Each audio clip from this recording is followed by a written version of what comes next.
Hello everybody and welcome to my channel.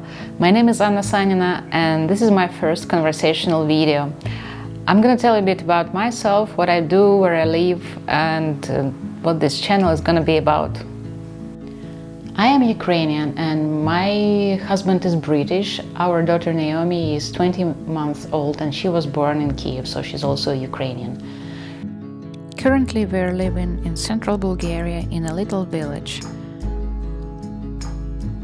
It's 40 minutes drive from a town called Veliko Tyrnovo in Bulgarian, or Tarnovo in English. It's a picturesque little town, very historical.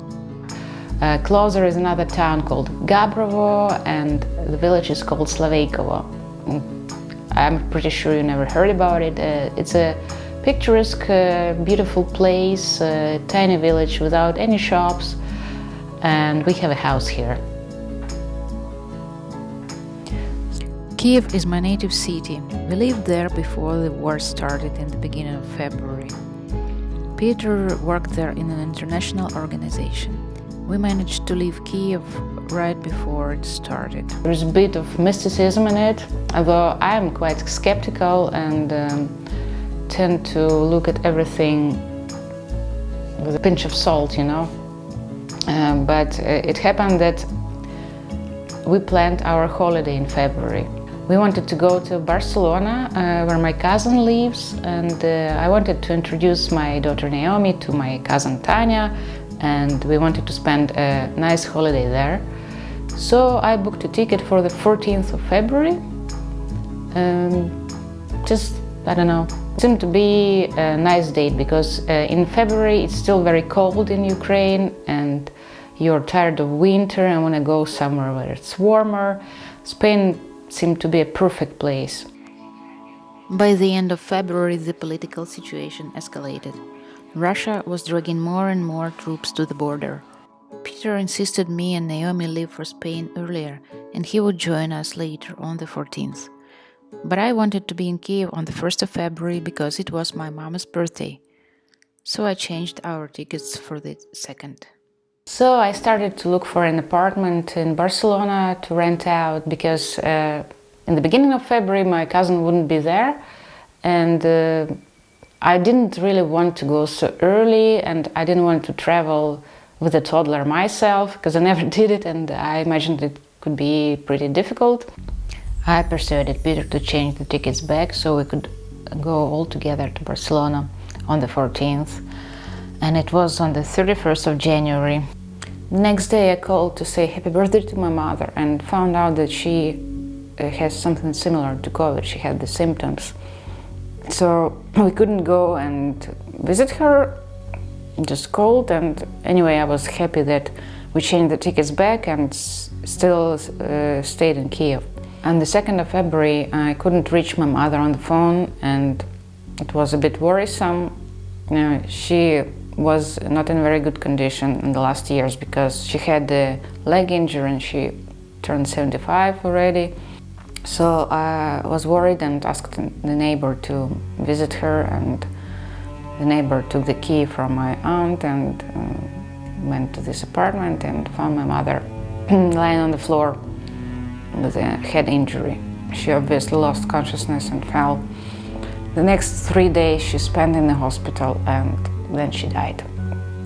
It was all shocking to us, and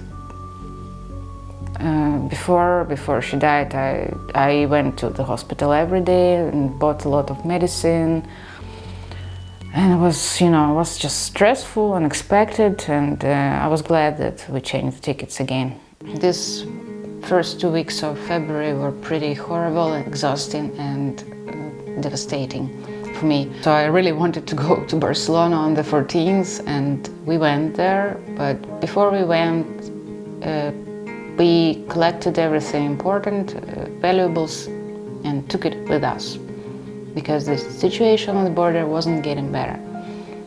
And the first week in Barcelona was great. It was sunny, warm, and we enjoyed the sea, the city. If you've ever been there, it's a really nice and beautiful and amazing city with very relaxed atmosphere, lots of young and interesting people.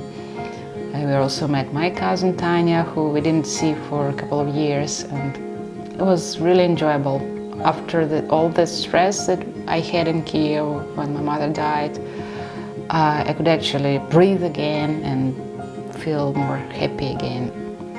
But then I will never forget that morning when I opened my eyes and darkness was still dark, and Peter was sat on the bed and he said, "It started."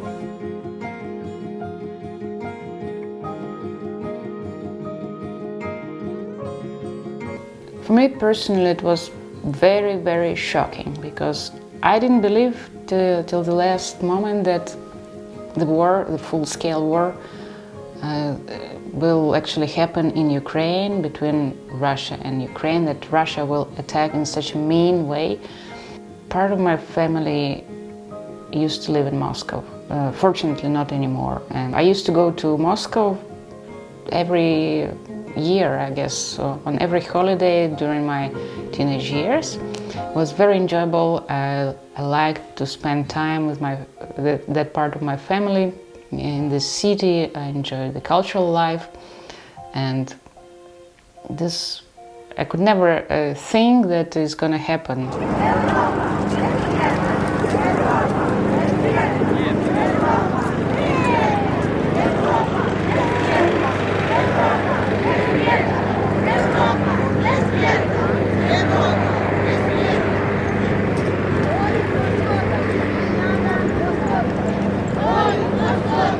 We decided to extend our stay in Barcelona for a week, but then we went to Germany to visit Peter's older daughter in Hamburg and think what we could do later.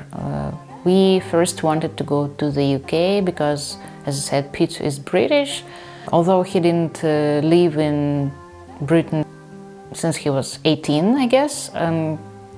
We were thinking about visiting his mom and living a bit in the Yorkshire in the Robin Hood's Bay. But then we applied for a visa and found out that we can't make an appointment at the visa center.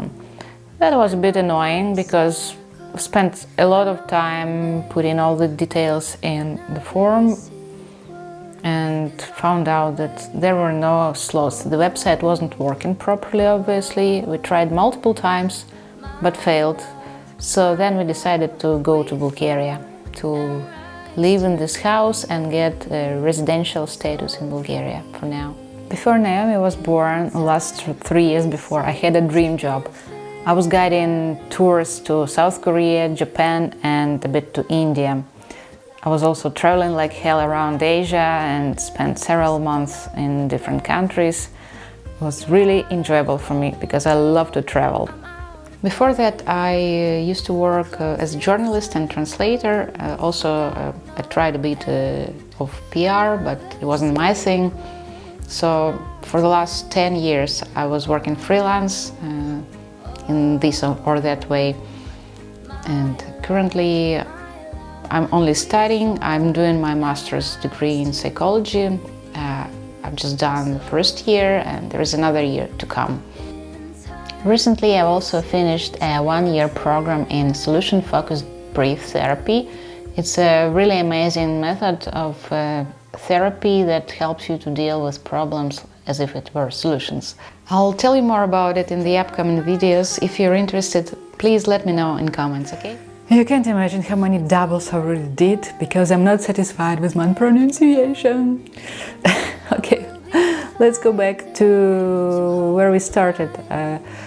This house Peter bought many years ago before we met. He refurbished this old shabby house and turned it into something really livable. He was thinking about a peaceful retirement after 60, and he rebuilt this house and refurbished it, and I'll show you a bit of the house later. His dreams didn't come true. I don't know if he dreamt about it, but actually he's quite happy now with us, so I think it's okay, it worked out well with the situation, with the house. And now we have a shelter here. You know, we've been having a mix of feelings all this time because on the one hand it's so good that we got out of Ukraine early, and my child is not hearing the bombs and sirens. On the other hand, my heart is breaking because it's my country, my people, and they are suffering now, and I can barely do anything. I can donate a bit of money, I can try to talk to somebody to, kind of raise spirits, but that's it, because I have a child and I have to take care of it. I can't do much. It's not gonna be a political channel, but I can't but touch the topic of war, which is acute now in my life. And if you want to help, I leave some links down in the description for this video, and they're approved links. Every dollar counts in this horrible situation for Ukraine, for Ukrainian kids, mothers, and people in general. If somebody told me a year ago that I would launch my own YouTube channel and gonna be as a talking head, like I'm doing it now, in the video, I wouldn't believe it because it was not my thing. I was pretty introverted for most of my life, but something clicked in my head. I don't know, something changed, and I just want to share. And I finally got a beautiful camera, which I use now to shoot my videos and do lots of photos. And I just want to share a bit of my vision of the world with you and my passions. I love books, I love reading, I love art. I'm a daughter of an artist, and I really love good tea, especially pu'er.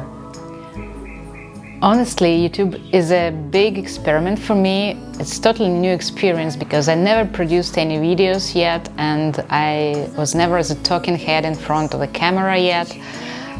And I never did it in English, of course. And if you want to support me, please press like and subscribe to my channel. I'm gonna be happy to produce more. Thank you. Bye-bye.